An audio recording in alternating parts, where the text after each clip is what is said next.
Joe Morgan and the Red Sox. Long drive. Ball game's over. Kevin Romine has won it. 7-6 Boston. Strike three. This game is over. Roger Clemens with a tremendous ninth inning. Chopper up the middle. Nobody gets it. Burke scores. Here comes Reed. He'll score. The Red Sox lead it 10-9.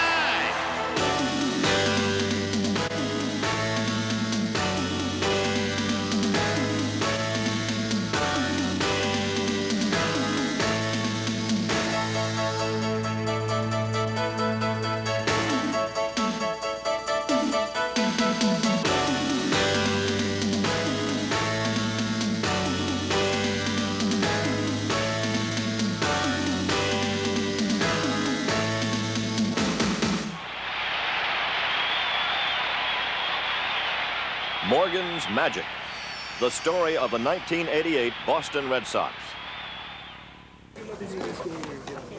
The color of spring turned a promising shade of red in Winter Haven, Florida, as the Red Sox arrived with enviable starting pitching. But after a losing season, their chief concern was the bullpen, a subject that had sent the trade winds blowing. One of the biggest problems we had was our bullpen. We felt the major thing to go to the winter meetings was to shore the bullpen up. And we went in with the intention of trying to find a reliever that might do that.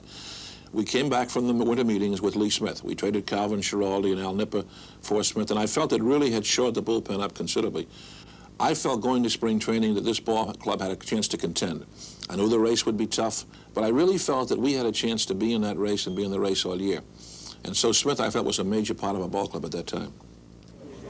And so, with all the components in place, the Red Sox went north, hale and hearty and hungry for a division title. Sweet Italian sausage, ice-cold soda. Right here. We got them right here. Red Sox, how many? Red Sox all the way, you know it. Time, they say, begins on opening day. And in Boston, it began against Detroit with a barrage of strikeouts from Roger Clemens, 11 to be exact. Crowd looking for him to strike out the side. And he does. Brooklyn ball on the outside corner. Roger Clemens strikes out the side in the second. By the 10th inning, with a score all even at 3, Lee Smith was summoned for the first time. But despite the pleadings of a packed house, Smith's debut was spoiled. Not up to his usual stuff, he got beaten by a home run. And suddenly, April felt like a cruel month indeed.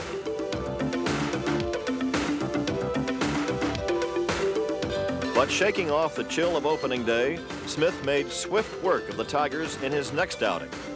And as if to say, have no fear, picked up the first of 4 consecutive saves. It's taken by Evans. He tugs him out for the double play. And this game is over. Gantner called out on a breaking pitch, and Smith strikes out the side in an awesome performance in the 9th inning. Smith fulfilled his promise as the reliever the Red Sox could count on time and again. Trouble is, they never counted on Bob Stanley's preseason injury, which sidelined him for the start of the season. To make matters worse, Rich Gedman would soon join him when, 6 days into the season, he broke his toe and would be lost until the end of May. With Gedman out of action, the Red Sox clearly had to secure a new catcher. So enter Rick Cerrone, a veteran at the position, and as it turned out, a choice pickup. For openers, Cerrone arrived with a hot bat in his first 9 games, hit .424. That, plus dependable defense, made him most welcome at Fenway. The Sox got even more encouraging signs from Ellis Burks, their dashing center fielder and much talented sophomore who would ring up a .294 average and 92 RBI. Add to that 18 homers and 25 steals, and the numbers add up to a great beginning. Ellis Burks got great skills. Ellis Burks is just a young kid, still learning the game, still getting better every day. He's just scratching the surface of his talent. He's got speed, he's got great defensive reaction on balls in the outfield, he's a good center fielder, he has a strong arm and a very accurate arm. All those skills are there. We haven't seen the best of Ellis Burks yet. That's yet to come too, I think. But in April, he gave a good indication. Hitting .385, Burks led the Sox to a team record 14 wins, and everything seemed to fall into place. That is, until misfortune struck in Detroit on April 21st. Ellis Burks up with the bases loaded and 2 outs. High and deep to right center field. 2 runs have scored. Owen is being waved home. Owen will score. Burks to third. He's safe at third with a triple. That was the good news. The bad news was that when Burks slid into third, he jammed his wrist, an injury that would bother him the rest of the season and would now put him out of action for a week. Still, there was an upside to all this. That was pitching in general, and Roger Clemens in particular. Following back-to-back Cy Young awards, Clemens opened the season with a flourish, winning 8 of his first 10 games. It's a great feeling when you're standing out in left field and you watch Roger Clemens pitch, because a lot of times that's exactly what you're doing. You're watching him pitch. There's certain nights he just goes out and blows people away. And Roger Clemens can be awesome, can be overpowering. I guess sometimes we expect so much of him. We see him out there on days when he just overmatches the hitters.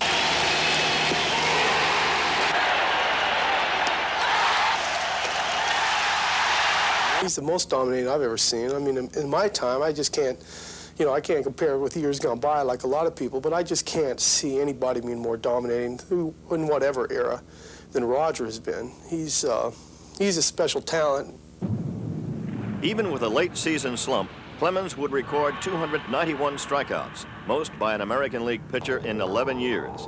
If the numbers seem earth-shattering, just witness the Rocket Man's truly explosive force.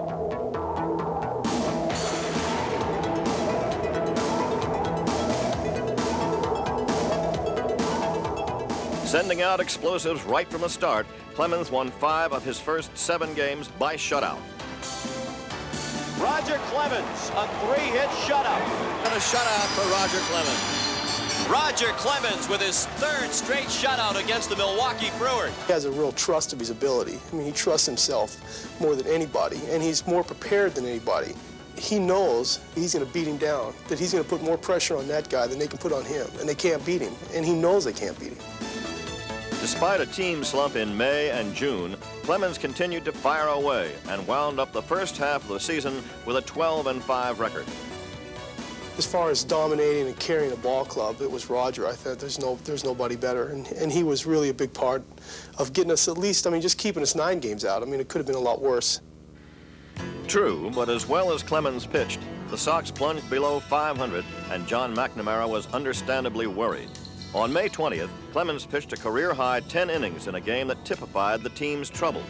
The Sox went ahead, lost the lead, and then rallied back, only to come up short. Suddenly into May, we fell apart offensively. We didn't hit.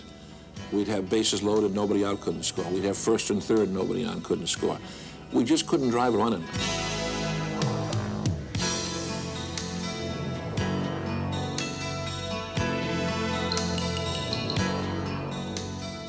The first half we were so inconsistent. We would get good pitching and not good hitting, and vice versa. High and deep to left field. This should tie it up.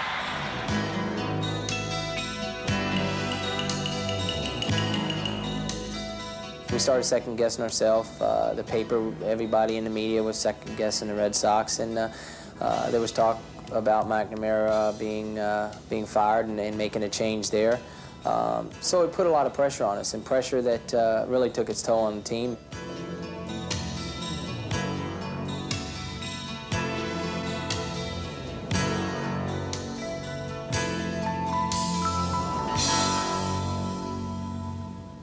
Down and out of contention in the middle of June, the Red Sox fell 10 games out of first place, a long way from the top and a lot of ground to make up. The view was nonetheless encouraging in left field, as first-time All-Star Mike Greenwell was producing whopping numbers. En route to a .325 average, Gator went on a mad spree in June. And during a 19-game hitting streak, he collected 21 RBIs in 8 games. Home run, Mike Greenwell. His 4th in the last 3 games. After a shining rookie season, Greenwell proved brilliant as a sophomore. Besides 22 homers and 119 RBIs, he would strike out a mere 38 times. All that from the man who in June landed the most enviable job of all when he turned cleanup hitter. Anytime you can have Wade Boggs, Marty Barrett, and Dwight Evans sitting in front of you, you're going to have a lot of opportunities to drive in runs. It definitely helped me. I just responded to that pressure situation, and that's the type of hitter I am. I like to be under the gun, as they say, or have the pressure on you, and there's no better spot in the lineup than to be the number 4 hitter. Mike, on different occasions, carried us, got big hits, won big ball games for us. I think he's improved in the outfield. He keeps working it and making himself a better outfielder all the time. I just think that Mike Greenwell can become an all-star player and be there for a long time. Some may argue Greenwell has already hit the big time.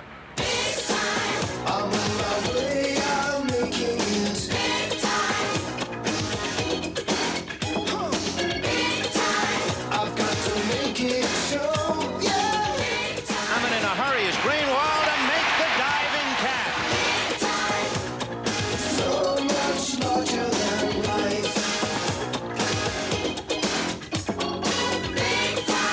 I'm gonna watch you roll away. Yawkey Way has a new hero this year, no matter what.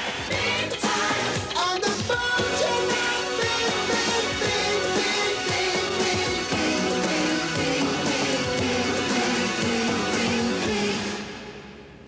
Even with Greenwell, Boston's future was marked by imminent signs. In late June, the Red Sox won 5 straight, but then everything crashed. Hit down the line and right and deep. Does it stay fair? No. A foul ball and just barely foul. That's not a foul ball. That's a home run there. That ball went to the other side of the pole. Watch this ball. It just caroms right off the pole. Hits it, no question about it. No question about it. Later in the series, it was a similar refrain. And Rice gets into it a little bit. It hangs up.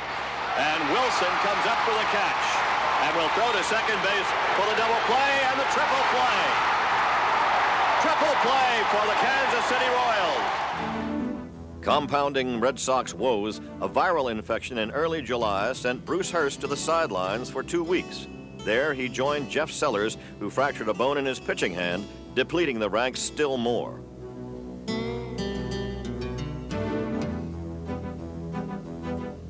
Finally, just after the All-Star break, a weary and beleaguered John McNamara was let go. Although the Sox managed to climb above the 500 mark, they went into the second half of the season in 4th place, trailing the Tigers by 9 games.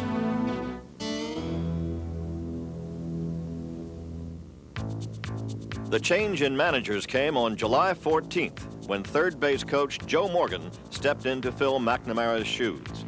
To many of Boston's homegrown players, the one-time manager of the Pawtucket Red Sox may have been the same old Joe.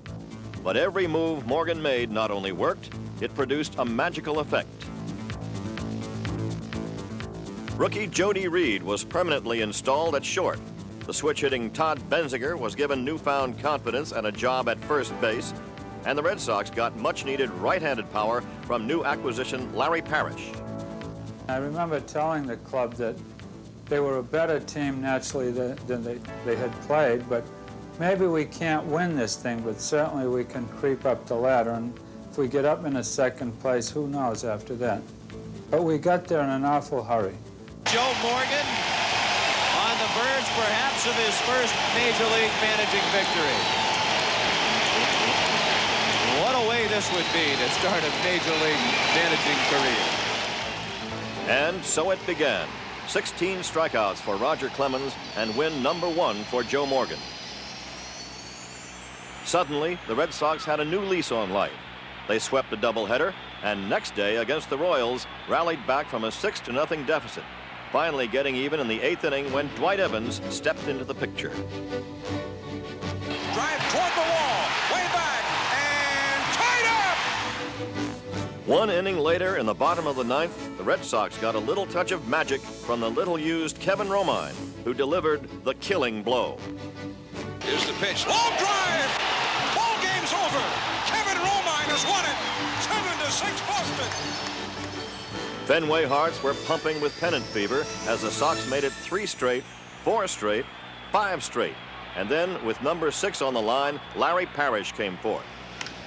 Goes deep to left field, line drive, home run. Larry Parrish. 5-0 Boston.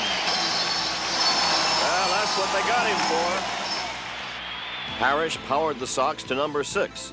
But next night, the streak was in jeopardy when a 10th inning sacrifice fly capped a Twins comeback in which they took a 2-run lead.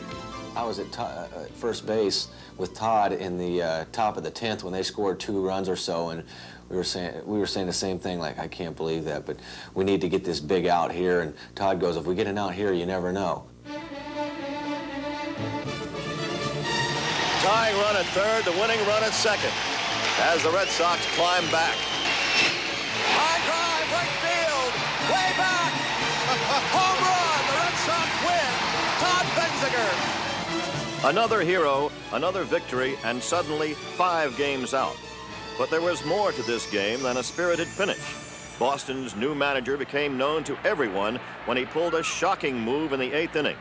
With Ellis Burks on first and Joe Morgan in need of a bunt, he pinch hit Spike Owen for slugger Jim Rice. Passing up the superstar for a number 9 hitter sparked a celebrated protest from Rice and left no doubt as to who was in charge. We felt we had to support Joe. That Joe was the manager of the club. The club had to realize he was running the club. He'd make the decisions, and he was in charge. I've heard it mentioned a few times that Joe did some things to show people that he was the boss and what he said goes. Joe's not that type of manager. He's not the type of guy that needs to make examples or to do things like that. I think he honestly did it just because he thought it was the right move. And that's just the way it is. It really doesn't matter who it is. He doesn't really play favorites. Maybe not, but every move Morgan made worked like a charm. Hitting heroes gave way to pitching heroes. And with a win streak at 7, Oil Can Boyd dispatched the White Sox with nearly unhittable stuff, making it 8 straight and the best start ever for a Sox manager. A win the next day brought it to 9, and then Mike Smithson continued to amaze. With a streak on the line, he set down 19 of the last 20. They've got 10 in a row as Smithson strikes out the side. The Red Sox rolled to 10 in a row, and next night in the White Sox finale, Lee Smith put the finishing touches on a stirring homestand. Struck him out, and this ball game has come to an end. For Smith, 4 saves during the streak, and for the Red Sox, 11 in a row. They had not lost at Fenway in a month and had not lost since Joe Morgan took over. But it was time to take the win streak on the road to Arlington, Texas, where Clemens fired off 14 strikeouts. Strike 3, this game is over, and the Red Sox have won 12 in a row. The way things were going, everyone was hoping a little of Morgan's magic would rub off. After every game we won, we went upstairs and we were watching Joe to see if he was betting on any horses or any dog races because we were going to bet right along with him. We won 12 in a row, and I got a letter from this guy, and he said, Joe, you're using the wrong lineup. Maybe so, but it worked wonders. In 12 games, the Red Sox remarkably climbed from 9 games out to 1.5 back of first.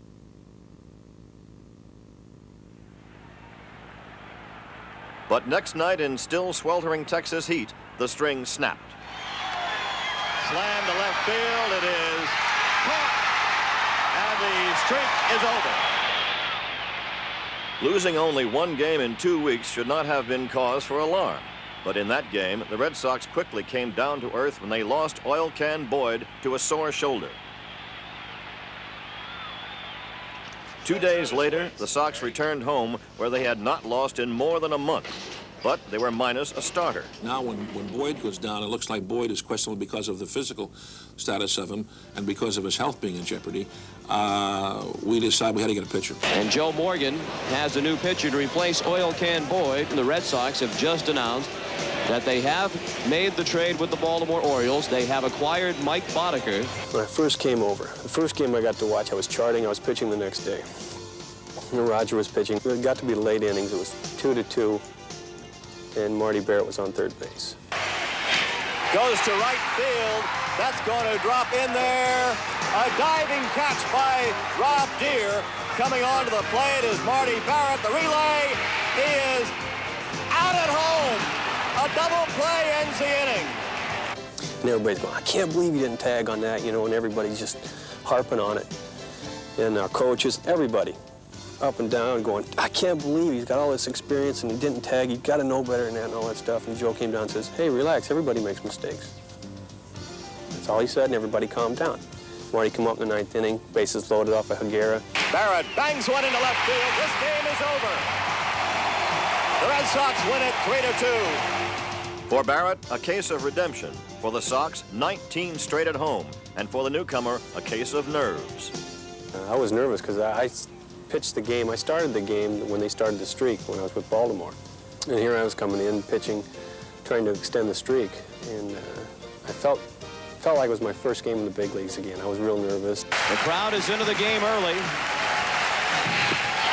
what a start for Mike Boddicker. I got a standing ovation twice going out to warm up, and then once when I came off the field. So it was exciting. In his Red Sox debut, Boddicker shut out the Brewers into the 8th inning and then left the rest to the bullpen. Bob Stanley got the call and finished the job as the Red Sox finished off the month of July with 20 straight wins at home and a no-lose attitude. I think we went into each game at home thinking they're over there knowing they're at Fenway and it's going to be tough. They might not have been thinking about that. They might have been saying, hey, we can win here just like anybody else. No big deal here. But by us thinking that, I think it gave us that little edge that you need to win those close ball games. We just felt like we couldn't lose at home. I mean, the Celtics mystique that they never lose at home and that kind of thing. No hitter carries more of a mystique than Wade Boggs, a magician with the bat who became the first player this century to have 6 straight 200-hit seasons. A hitter of supreme consistency, Boggs just never cools off. At the end of July, he took over the batting race and went on to hit .366, earning his 4th straight batting title and 5th in the last 6 years. With such accomplishments, Boggs has already earned a place among the game's batting legends. Line to left. A hit. A double for Wade Boggs. And inside the park, home run for Wade Boggs. Wade Boggs is 4 for 4. 1,200 hits for Boggs. Boggs will have a triple. Boggs gets his 4th hit. He has knocked in 3 runs. Here comes Boggs. Boston wins 4-3. Hitting may be what Boggs does best, but his defense is much improved and after much hard work has become a source of pride. You always want to be known as a complete ball player. With me hitting at such a high average, it's very hard for me to get the recognition on my fielding that I do on my hitting. The defense comes a lot harder than the offense does. I have to work a lot harder at it, and I go out early and take 15, 20 minutes extra ground balls. And the more you play, the better you get. True enough, not only for Boggs, but for the revived Red Sox who were rolling at Fenway. Morgan's magic plus a few small miracles equaled 21 straight wins at home. On August 3rd, with the string on the line, Jody Reed got an offer he couldn't refuse. 4-4, your score. 3-2, 2 out.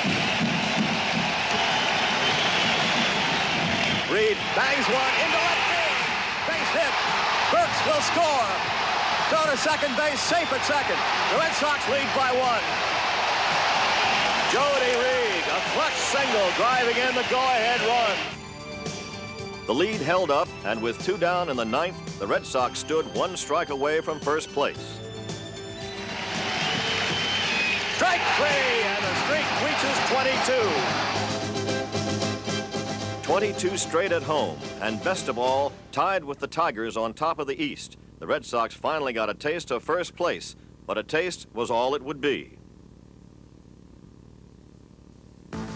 Because on the night of August 4th, the Morgan guarantees seemed to run out. The Sox went to Detroit for a 5-game series and collapsed. After climbing up so far so fast, they stumbled and slipped 4 games back. We had played so hard to get to that point, to tie Detroit, and we did that, and I think we went in there and just kind of relaxed and thought we'd win our share of those ball games and hopefully win at least 2 ball games and hopefully 3 ball games. And we relaxed a little bit, and the next thing we knew, we turned around, we lost 4 straight. But all was not lost against the Tigers. In the series finale, the Red Sox needed a lift and knew who to turn to.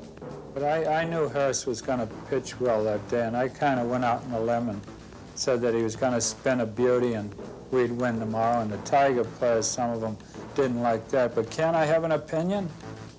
A prediction was more like it, because Hurst was indeed masterful, shutting out Detroit for 10 innings.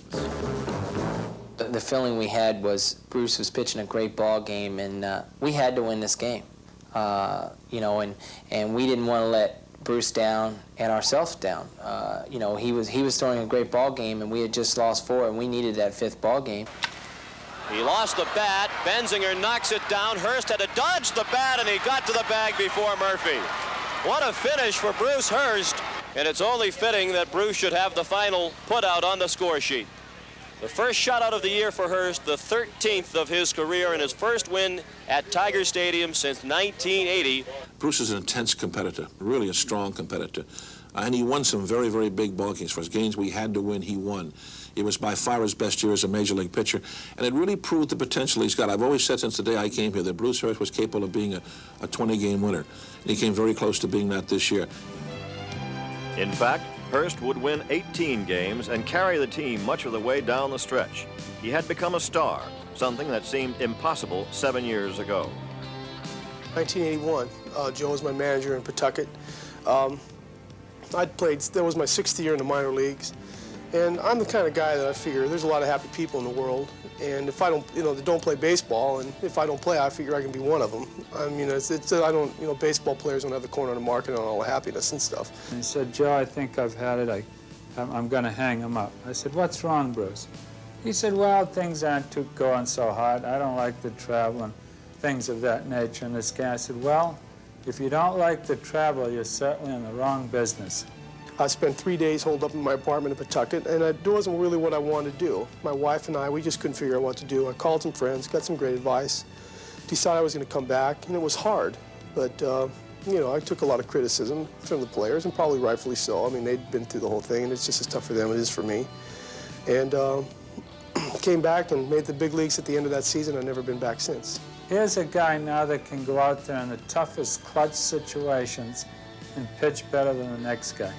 If I can see the glove and I can deliver everything I have right at the glove, make the best possible pitch, even if they know it's coming, even if I tip my pitch somehow and they know it's coming, and I hit the spot perfect, I have the advantage. And they know that I have the advantage. So to me, that's what I have to do. And I don't get caught up in all the little distractions and things like that. That's when it's my very best. And so because of that, I don't change my approach to pitching, whether I'm in Oakland or Detroit or Fenway or wherever. Maybe not.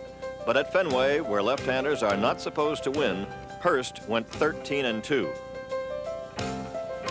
His best stretch came in August when he was named Pitcher of the Month, going a perfect 5-0, with 3 of those wins coming at home. Well, I like pitching at Fenway. I don't have any problems pitching there. I mean, it's a great hitter's ballpark, so it works both ways. I mean, I may have a little higher ERA there or something like that, but we're going to score more runs ourselves. So, I mean, that's a wash as far as I'm concerned. On August 12th, as far as Detroit batters were concerned, facing Hurst was a losing proposition. The Tigers did score early, but after a Boston uprising, the Red Sox took a sizable lead, still working their charms at Fenway.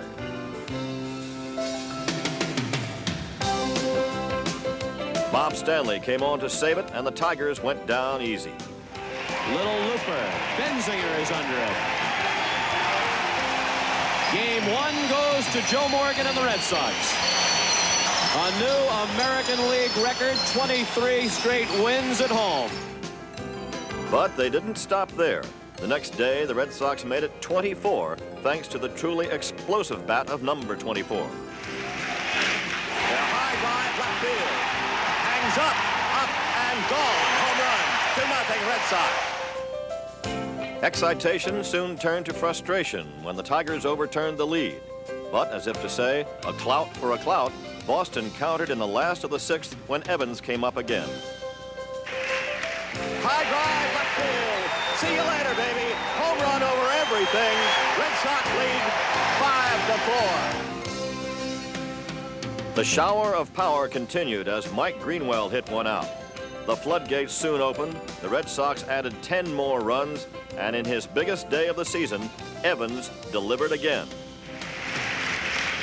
There's a drive deep towards center field. That's going to be extra bases. Bouncing around at the 420 mark. It will clear the bases. And Evans has a triple. 15-4. 7 runs batted in for Dwight Evans. A second straight win by comeback and another glorious day at Fenway. That's out towards second, and it's Jody Reed over. This game is over. A waltz for the Red Sox. As Joe Morgan's crew makes it 24 in a row at home, and more important, makes it 2 in a row over the Tigers. The streak would end next day, but the Sox were well in the race, and Dwight Evans was well in the groove. At the not-so-tender age of 37, Dwight would deliver 111 RBIs, a .293 average, and as always, come through with a big hit. He's played, 17 years in the major leagues. He's always talking, trying to help people out, and he goes out, and you know Dwight Evans is going to go out and make things happen. He's the type of player that he goes to the plate, and he's going to try to hit it as hard as he can, as far as he can, and try to help you win a ball game. He cares about winning, and it's nice to have players on your team that really care about winning. With no small amount of desire, plus a sweet swinging bat, Evans reached a plateau in Oakland on May 27th. Dwight Evans has career hit number 2,000. A solid single to center leading off the 6th. 2,000 hits in his big league career for Dwight Evans. An especially gratifying milestone for Evans, whose trademark throughout his career has been defense. He has collected 8 gold gloves and continues to leave behind a string of unforgettable plays. Well hit, right field, deep. Evans is going back near the wall, and oh, what a catch he made! What a catch by Dwight Evans, and it's a double play. If Dwight's right field exploits seemed to come naturally, his hitting didn't, at least not at first. But by 1981, Evans had found consistency at the plate, and the Red Sox had found a hitter they could rely on. And now, 17 years after Evans was promoted to the majors, the Sox are counting on him still.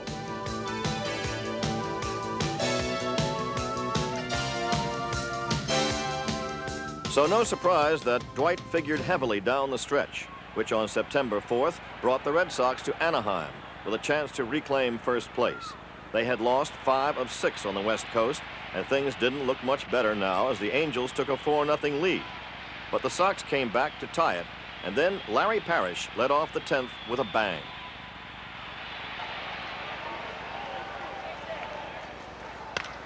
Parrish sends it high in the air, deep to right center field, way back and gone! Larry Parrish, an opposite field home run. The Red Sox lead 6-5. That was all Lee Smith needed as he shut down the Angels for good. Strike 3! The game is over. The Red Sox are in first place. In first place with a lead that would keep growing and growing. 2 nights later, Wes Gardner breezed past the Baltimore Orioles, retiring 14 of the last 16 batters for the first complete game of his career. The Red Sox boosted their lead to 3.5, and then on September 10th, in front of a jam-packed house at Fenway, Roger Clemens reemerged from a month-long slump with a brilliant performance against the Cleveland Indians. And it's to Barrett, and this should end it. A one-hitter for Roger Clemens. The Sox kept the momentum going full force. 2 days after Clemens threw the first one-hitter of his career, Dennis Lamp polished off the Orioles with help from an airtight infield, which turned 3 double plays and sparked the Sox to their 3rd win in 4 games. Next night, Jim Rice, who struggled much of the season after losing his left field job, found his celebrated power stroke, and against the Orioles, delivered mightily.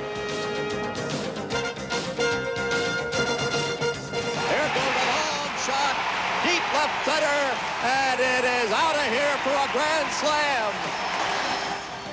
Rice's 8th career grand slam beat Baltimore and pushed Boston's lead to 4.5 games. Next night, Mike Greenwell also got into the swing. Sparking the Red Sox to victory, he collected hits in all varieties, highlighting his brilliant season with a night to remember. Drive toward right field. It's going to drop for a cycle. A cycle for Mike Greenwell. Single, double, triple, and homer. Greenwell's 4-star performance capped a red-hot streak in which the Sox proved their resolve, winning 8 of 10. They were no doubt primed and pumped up for a critical series with their oldest rivals and now principal contenders. We needed a big win here, especially with the Yankees coming in. We needed to keep the momentum, and it's a good feeling to help your team win. With the Sox up by 4.5, the second-place Yankees came in for a 4-game series that produced more than a few jitters and stirred up memories, at least for the media, of the famous Boston Massacre of 1978. I think the front page was, here we go again, another Yankee massacre of Boston and this and that. And, You know, I think there was a lot of panic throughout Boston. People were, you know, all the reporters were talking about the team losing the games in '78. And I heard so many times about the massacre of '78 and everything, and you know, but I'm sure, you know, 3 or 4 years from now, if the same situation comes down, they'll still be talking about the '78. You know, they'll never let that die. We had a little advantage knowing that even if we got swept, we were still going to be in first place. You know, but we still knew it was a big series, and we knew if we beat them that we could almost lock them out. But in Game 1, the Yankees were full of surprises. Most of all, this steal of home by Kostel, Washington, which locked Boston out and prompted dire predictions at the old homestead. everybody I ran into the next day, in their eyes, they really felt that this team was going to fall and we were going to lose those ball games. And we really felt we had something to prove. We had to hopefully put that ghost behind the Red Sox and the fans and ourselves and everybody involved, and we wanted to win. The Sox played with a lot more spunk in Game 2 as Marty Barrett started a 2-out rally in the 5th. He rips that fair ball past Pagliarulo toward the corner. Boggs on his way to third. Henderson fields it in the corner. Boggs waved in. Santana's throw is not in time. A 3-2 lead for the Red Sox and a comeback that wouldn't quit. 4 more runs crossed the plate and Boston went into the 9th with a 7-4 lead. A lead that was safe and sound in the trusty hands of Lee Smith, who put the Yankees to rest while putting Boston's first-place lead back up to 4.5 games. In Game 3, the Yankees and Red Sox battled through an unexpected pitcher's duel. Neither team could muster much offense, and the game went into the 8th, deadlocked at 1. If Red Sox pitching wasn't enough to frustrate the Yankees, this 8th inning blow was. That's gone. Outfield at the wall and in the net. Dwight Evans getting his 100th RBI of the year. Evans' home run put the Red Sox up 3-1. The lead held up as Bruce Hurst capped a 3-hitter by bringing down the house. The win gave Boston a little breathing room on top of the East. And next day, Fenway Hearts were jumping when Ron Guidry got rocked very early and very often. Hit toward the wall and left. High in the air, way back and gone! Number 17 for Ellis Burks. It gives the Red Sox a 3-1 lead. A barrage of Red Sox hits knocked Guidry out in the 2nd inning as Boston went up 7-1, scattering Yankee pennant hopes. Any fears of a Boston massacre disappeared as the Sox took 3 of 4 to pull 6 games up and finally rest easy on top of the East with a 6-game lead. Of course, as the Red Sox knew all too well, no lead was safe. And just when they thought they had wrapped up the division, the Red Sox went to Toronto and fell flat. A key error in the opener led to Boston's downfall as the Blue Jays continued to confound the Sox, beating them 2 out of 3. And as the Red Sox headed to Yankee Stadium, the pressure was cooking all over again, with 3 big games to play against the troublesome Yankees. On September 23rd, the Red Sox arrived in New York with trouble in mind, and soon trouble on the scoreboard. The Yankees overcame an early Red Sox run, crushing Red Sox pitching for 6 runs in 2 innings.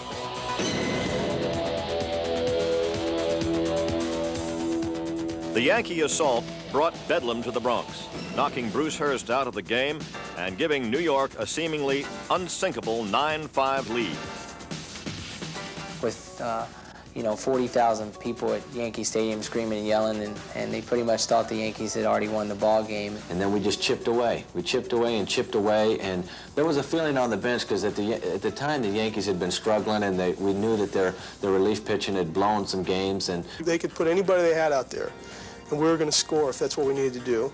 And they felt the same way. They were pounding at us. They were ready to go, and it was just a great fight. A great fight in which the Yankees lost the balance of power to Boston. The Red Sox came back with 2 runs and cut the deficit to 9-7. Then in the top of the 9th, with Jody Reed up and runners at the corners, the Sox kept on coming. Line drive, base hit into left field. Greenwell comes on to score. The Red Sox are within a run, 9-8. He delivers it to shallow center. Washington charging hard. He does not get it. Burks had to hold up, and he will stop at third. Chopped up the middle. They didn't know who would field it. Burks scores. Here comes Reed. He scores. And the Red Sox have a 10-9 lead. A game like that is so fun, and we came in there and you'd have thought we just won the pennant right at that point. We were all slapping each other, high five, and just, it was a great feeling. Nothing, it seemed, could diminish the excitement of that victory. Not even an embarrassing 2-out blunder in the bottom of the 9th next day that cost the Red Sox the game. We knew we'd won 10-9 the night before, and that was a big game for us. And we weren't going to let what happened that Saturday destroy everything we'd worked for. So we were just looking forward to going out there and win the next one. And they did, with a blowout. The Red Sox demolished Yankee pitching for 6 runs. Lee Smith saved the shutout, and in taking 2 of 3, the Sox left town satisfied but spent. We had so many series back to back to back that were critical. Every series seemed to be critical to us. We had the Detroit series critical, the Yankee series here critical, the Yankee series there critical. And every series our guys were getting up for. We knew that was a big series, and I remember we came back against Toronto the next night, and we got beat 11-1. And my feeling was, oh no, don't let this happen to us, because there was absolutely no intensity. And it happened the next night, and we go, that better be it. And then the next night, we got beat 1-0, and we got swept by Toronto. And I remember telling Dewey, we lost our intensity. We got to do something to get it back. And he said, we'll be all right. Mike Boddicker was better than all right on September 29th in Cleveland when he retired the first 16 batters. With the frustration of the Blue Jays sweep behind them, the Red Sox came alive at the plate and scored 12 runs. And behind Boddicker's first complete game and first shutout with the Red Sox, Boston clinched a tie for the American League East. Next night, the Sox looked like a cinch to clinch with Clemens pitching, but they lost. The Yankees did too, leaving one last team to worry about. Ground ball to the right. Lansford has it at first, steps on the bag. The A's win their 103rd. The Red Sox are the American League Eastern Division champions. The Brewers' gallant bid has died here at the Coliseum, and it'll be the A's and the Red Sox beginning next Wednesday. It's a heck of a way to have to find out you've clinched the Eastern Division, but like I said, we won enough ball games to win it, and that's what it takes. It would have been nice to win it on the field and have the celebration. We had bought the swimming goggles to wear so the champagne doesn't get in your eyes, the whole 9 yards. We were ready for it, and it just didn't happen, you know. And the next day there was champagne there, and they had all the plastic up and everything. And maybe if we'd won that Saturday, we might have felt a little better too. But we lost that game too, and we came in, it was just like it wasn't there. I was saying to myself, good, it'll happen in Oakland when we play them. At least we had one more shot at it. But like we had the champagne there in Cleveland the next day, but it, like I said, you can't fake it.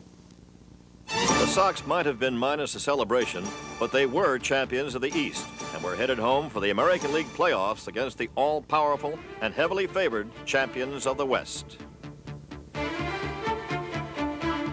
As expected, the Oakland A's came with clout, and in the fourth inning of Game 1, used it against Bruce Hurst when the A's' biggest basher, Jose Canseco, unlocked a 0-0 tie.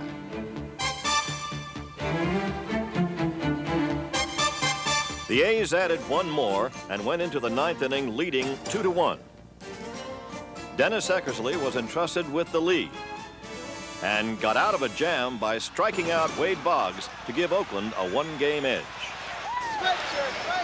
The odds may have been stacked against Boston, but if anyone could put the lid on Oakland's explosive bats, the Red Sox figured Roger Clemens could. And in Game 2, Rocket was up to his old stuff for 6 innings, striking down the almighty A's. Red Sox bats helped out in the bottom of the 6th when Ellis Burks capped a rally that put Boston up 2-0. But 1 inning later, Clemens got a jolt from Canseco, who hit a tremendous home run to tie the game.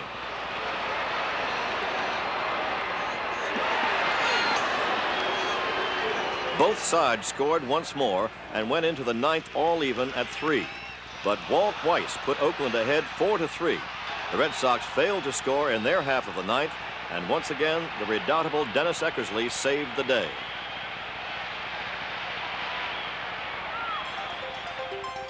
In Oakland for Game 3, the Red Sox loosened up and finally let loose with their bats. Ellis Burks got things started by opening the game with a single, and thanks to a shakeup of the lineup, Boston sent 9 men to the plate in the first inning and led 3-0.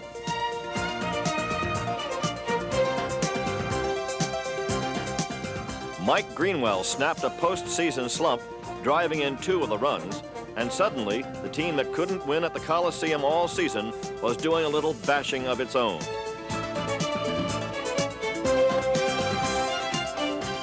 Boston's bash continued, and in the second inning, Greenwell delivered heartily. This time, he helped put Boston's lead up to 5-0.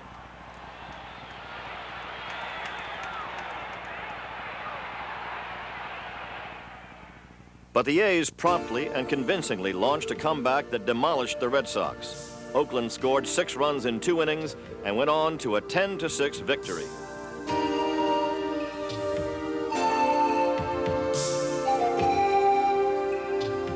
Red Sox pennant hopes finally died in Game 4 as the A's beat Boston 4-1 and with a clean sweep sailed into the World Series, champions of the American League.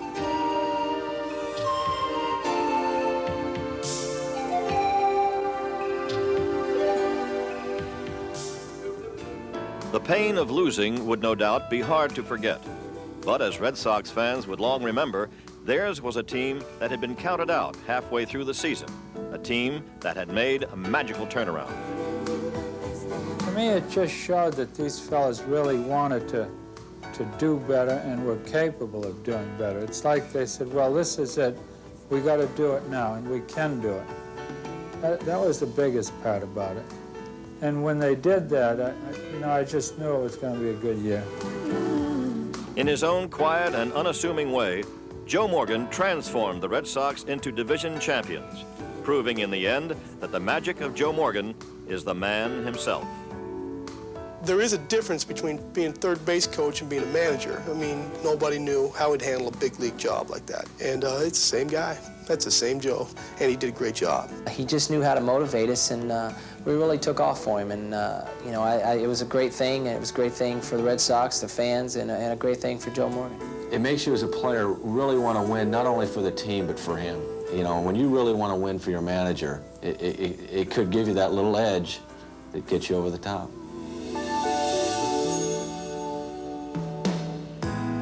Ain't there something I can give you in exchange for everything you give to me?